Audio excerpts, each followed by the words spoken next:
By the time the police closed in, it was already too late. A quiet street, a parked motorhome, and a man most people would have walked past without a second glance. What investigators would soon uncover wasn't just illegal drugs. It was a supply chain stretching across Europe, hundreds of kilos crossing borders, and a network operating with confidence, patience, and nerve.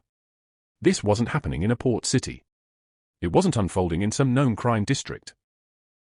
It was rooted in a Yorkshire village where nothing ever seemed out of place. So here's the question that matters. How does someone live an ordinary life while quietly moving millions of pounds worth of drugs into the country? How does a motorhome become a weapon of organized crime? And how does law enforcement piece it together before it's too late? Because this story isn't about a single arrest. It's about choices made after prison, about risks that kept paying off, and about the moment confidence turns into exposure. In a jiffy, you'll hear how investigators tracked the roots, how they identified the weak points, and how a man from Royston, Barnsley became central to one of the UK's most serious drug import cases. This is the inside story. How it worked, how it grew, and how it finally came apart. And once you know how it happened, you'll understand why no one around him saw it coming. If you want more real crime stories that go beyond headlines, stories that explain how these worlds actually operate, how people get away with it, and how it eventually unravels, subscribe now. Because the truth is often far more unsettling than the rumors. Royston, on the edge of Barnsley, is the kind of place shaped by familiarity. People notice when something changes. They remember who lives where. They recognize routines, who leaves early, who comes home late, who keeps mostly to themselves. Nothing here feels rushed. Nothing feels temporary. And in this setting lived Russell King. Publicly, there was little about him that stood out. He wasn't a public figure. He didn't seek attention. He wasn't known for wealth or influence. Records describe him as a local resident, a man living a private life, largely disconnected from the spotlight. No loud reputation. No obvious markers of excess. To neighbors, King was simply part of the area. A familiar face. Another person going about their day. Details about his family life were never widely discussed, and that absence itself is telling. King kept his personal world contained. What mattered to the outside world was that nothing about his home life appeared unusual enough to invite questions. And in a community like Royston, that mattered. Because trust here isn't earned through introductions, it's earned through consistency. Seeing the same vehicle parked outside. The same house, the same routines. Weeks turning into years without incident. This wasn't a port city. It wasn't a crime hotspot. Which is exactly why no one was looking. A motorhome on a residential street didn't signal danger. It signaled holidays, retirement plans, ordinary life. And Russell King fit that picture well enough to disappear into it. But while the village moved at its usual pace, while routines repeated and familiarity deepened, something else was quietly taking shape, far beyond Royston streets. Not in public view, not in conversation, but through movement. And that contrast, between what people saw and what they never thought to question, is where this story begins to shift. For a long time, Russell King's life followed a straight, unremarkable line. And then it didn't. Years before drugs would place his name in national headlines, King became involved in large-scale tobacco smuggling.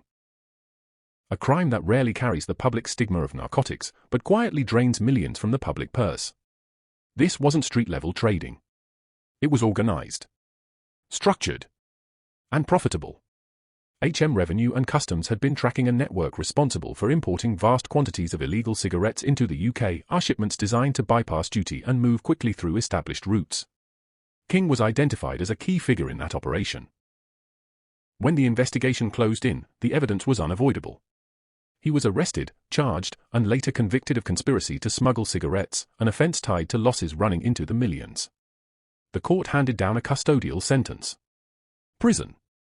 For a crime that, on the surface, feels technical, paperwork, taxation, logistics, the punishment reflected the scale of harm involved. And prison changes things. It compresses time. It strips life down to essentials. And it forces reflection. Whether someone wants it or not. When King was eventually released, he returned to Royston. Same streets. Same setting. Same quiet that had once allowed everything to pass without notice. But the man who came back was not the man who left. Because prison doesn't just punish. It educates. It teaches how investigations unfold. What attracts attention? What doesn't? It shows which mistakes lead to handcuffs. And which risks almost pay off. For some people, prison is a warning. For others, it's a lesson. And somewhere between conviction and release, Russell King made a decision. Not impulsively. Not emotionally. But deliberately. Moments like this matter. If you're finding this story gripping so far, tap the like button. It helps these stories reach more people who might otherwise never hear them. Because this decision, the one King made after prison, would affect far more than just himself. This is where the operation stopped being an idea and became a system. Because after prison, Russell King didn't return to crime on instinct alone. He returned with something more valuable than ambition. Experience. At the center of everything was a single decision. Mobility over visibility. Instead of warehouses, depots, or fixed locations, King relied on movement. And the vehicle that made it possible was a motorhome. On the surface, it meant freedom. Long roads. Border crossings disguised as leisure. A vehicle people expect to see moving slowly, quietly, without urgency. But inside, it served a very different purpose. The motorhome became storage. Transport. Insurance. Compartments were used strategically, not all in one place, not all carrying the same risk. Distribution mattered. If one area was searched, the rest still had a chance to pass. This wasn't guesswork. It was method. Routes were chosen carefully. Mainland Europe offered flexibility, but Rotterdam provided something essential. Volume. Thousands of vehicles moved through its routes every day. Ferries left on schedule, arrived on schedule, and repeated the same patterns endlessly. And from there, the crossing to Hull blended seamlessly into the UK's transport rhythm. Nothing unusual. Nothing rushed. Nothing that demanded attention. Each journey followed a similar structure. Preparation. Movement. Arrival. And then it would begin again. What made the operation dangerous wasn't just the concealment. It was consistency. Because consistency builds confidence. And confidence changes behavior. As shipments succeeded, quantities increased. Not suddenly. Not recklessly. Incrementally. What started as manageable loads expanded into something far more serious. Investigators would later calculate that over 600 kilos of ketamine passed through this operation, a volume that speaks less to street-level dealing and more to supply control. This wasn't about selling directly. It was about feeding demand elsewhere. Ketamine moved fast. It traveled well. And its value scaled dramatically once inside the UK. Alongside it came cannabis, shipped through similar channels, reinforcing routes, reinforcing trust, reinforcing profit. This created a second subplot inside the operation. Money. Large sums don't just arrive, they accumulate. Cash required handling. Decisions had to be made about storage, movement, and reinvestment. And money changes dynamics. It introduces pressure. It attracts interest. It tests loyalty. Each successful run didn't just move drugs. It raised expectations. From suppliers. From partners. From anyone who depended on the route continuing uninterrupted. And that pressure altered the pace. Trips became closer together. Downtime shortened. Margins tightened. Because once an operation proves itself reliable, it stops being optional. It becomes depended on. Every successful run rewired the risk. What once felt dangerous began to feel routine. Border crossings stopped carrying weight. The motorhome became familiar. Checks felt procedural, not threatening. And that familiarity bred something subtle. A shrinking caution. Not mistakes you could point to. Not obvious errors. Just small shifts. Parking a little closer to home. Taking routes that saved time instead of avoided attention. Allowing routine to replace alertness. Because when nothing goes wrong long enough, danger stops feeling real. There was also the human factor. No operation like this runs on one person alone. Trust becomes currency. Silence becomes expectation. And every additional person, directly or indirectly involved, Adds unpredictability. Not betrayal. Not yet. Just noise. Conversations happening outside controlled spaces. Movements noticed by people who weren't supposed to notice. Questions forming quietly, without answers. The operation kept moving. Drugs crossed borders. The motorhome returned. Life in Royston carried on. From the outside, nothing had changed. But beneath the routine, the margin for error was narrowing. Patterns were forming. And patterns have a way of attracting attention. Even before anyone realizes they are being watched. Because while confidence was growing inside the operation, it wasn't growing alone. But someone was watching. Large-scale operations rarely collapse suddenly. They tighten. And the first sign is almost never felt by the people running them. It begins elsewhere. With fragments. A movement that doesn't quite make sense. A vehicle that appears too often on the same routes. A pattern that feels ordinary on its own, but different when seen together. For law enforcement, this wasn't about a single tip-off or dramatic discovery. It was about accumulation. Information shared quietly between agencies. Reports compared. Questions asked without answers yet attached to them. Surveillance didn't start loudly. It started cautiously. Because when an operation moves across borders, pressure must be applied without revealing its source. Routes were examined first. Not just where vehicles traveled, but how often, how predictably, and under what conditions. Ferry crossings. Timetables. Return patterns. Consistency, once a strength, became a signal. Movements were logged. Not daily. Not obsessively. But patiently. Each journey added another line to a growing picture. And slowly, that picture gained shape. What investigators were looking for wasn't proof, not yet. It was confirmation. That what they were seeing wasn't coincidence. Vehicles don't repeat routes by accident. Timing doesn't align repeatedly by chance. And legitimate travel rarely mirrors itself this precisely. As surveillance expanded, so did restraint. Because attention itself can end investigations prematurely. Too much pressure sends operations underground. Too little lets them grow. So law enforcement stayed just far enough away. Watching. Recording. Waiting. Inside the operation, nothing appeared to change. Trips continued. Schedules held. Life returned to normal between movements. But the environment had shifted. Even without direct contact, pressure has weight. It shows up as hesitation. Imagine knowing, without being told, that your freedom might already be on borrowed time. No warning letter. No knock at the door. Just the sense that routine no longer feels as safe as it once did. Investigators began mapping not just routes, but behavior. How long vehicles stayed in one place. Where they stopped. How movement changed over time. Small adjustments mattered. Because criminals adapt. And adaptation itself becomes evidence. The investigation didn't rush toward arrests. It narrowed. It removed uncertainty piece by piece until what remained was no longer speculation, but structure. Still, no moves were made. Because timing is everything.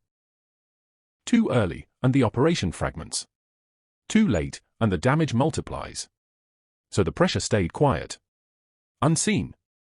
Unacknowledged. Building. And while life in Royston continued at its usual pace, the distance between movement and consequence grew shorter. The investigation wasn't chasing. It was positioning. And once that position was secured, there would be no need to hurry. Because when law enforcement finally acts at this level, it isn't to interrupt the operation. It's to end it. August 24, 2024. After months of watching, measuring, and waiting, the moment finally arrived. There was no dramatic announcement, no sudden rush toward the end. The decision to act had been made quietly, once investigators were certain that what they were about to find would speak for itself. Early that day, officers moved into position. Not hurried. Not uncertain. The motorhome, the same vehicle that had crossed borders repeatedly without drawing attention, was now still, parked, and under control. When the search began, it followed procedure, not urgency. Panels were examined. Storage areas were opened. Spaces that had been designed to appear ordinary were inspected with care. What emerged was not a single discovery, but confirmation. Packages concealed within the vehicle revealed the scale that investigators had long suspected.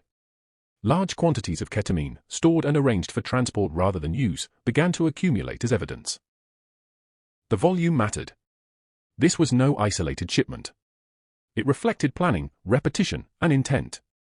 Cannabis was also recovered, reinforcing what the investigation had already established, that this was not limited to one substance, but part of a broader operation. With each item documented and removed, the story that had once been built through movement and patterns now existed in physical form. At that point, the outcome was no longer in question. The arrest followed soon after. Not at a port. Not on a motorway. But at Russell King's own home. Officers approached the door knowing that the work had already been done. There was no need for confrontation, no uncertainty about what would follow. One knock. One search. Years of planning had finished. King was taken into custody without resistance, the quiet of the street undisturbed by the scale of what had just ended. What had once moved silently across borders was now moving through news reports, court documents, and public discussion. And while the operation was now over, the consequences were only beginning. Because the next phase wouldn't unfold on the road, but under scrutiny. Inside a courtroom, where every decision would finally be accounted for. The case against Russell King did not unfold in fragments. By the time it reached court, it was complete. Inside the courtroom, the story that had once existed as movements, routes, and observations was presented in order, methodically, without drama. Prosecutors outlined the scale of the operation. They described how the motorhome had been used to import controlled drugs into the UK, detailing the quantities involved and the consistency of the activity. More than 600 kilos of ketamine, alongside cannabis, were linked directly to the smuggling network King controlled. This was not portrayed as a single lapse in judgment. It was presented as sustained, organized criminal activity. Evidence recovered during the search was laid out clearly.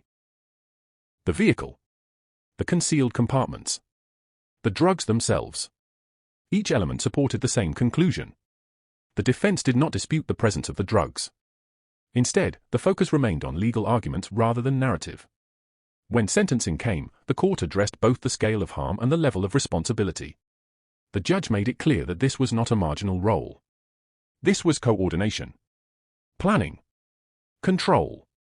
Russell King was sentenced to 22 years in prison. There was no ambiguity in the ruling. The sentence reflected not just the quantities involved, but the sustained nature of the operation and the wider impact of large-scale drug importation. With that decision, the case reached its formal end. No motorhome. No network. No second chances. And as King was led from the courtroom, the quiet routine that had once surrounded his life in Royston was replaced by something final. A judgment recorded. A sentence fixed. And a future now defined by confinement rather than movement. In Royston, the reaction was quiet. There were no large gatherings, no public statements, just conversations, and a gradual reckoning with what had taken place close to home. For many, the shock wasn't the crime itself, but where it had been rooted. For policing, the case reinforced a familiar reality. Large-scale operations don't always begin in obvious places. They take advantage of routine, familiarity, and the absence of scrutiny. And at the center of it all was a simple pattern. Greed widened the margins. Risk became acceptable. Control replaced caution. This wasn't just about drugs. It was about how easily danger can blend into everyday life. Do you think justice was served in this case? Let us know in the comments. And subscribe for more real crime stories, told with context, care, and truth.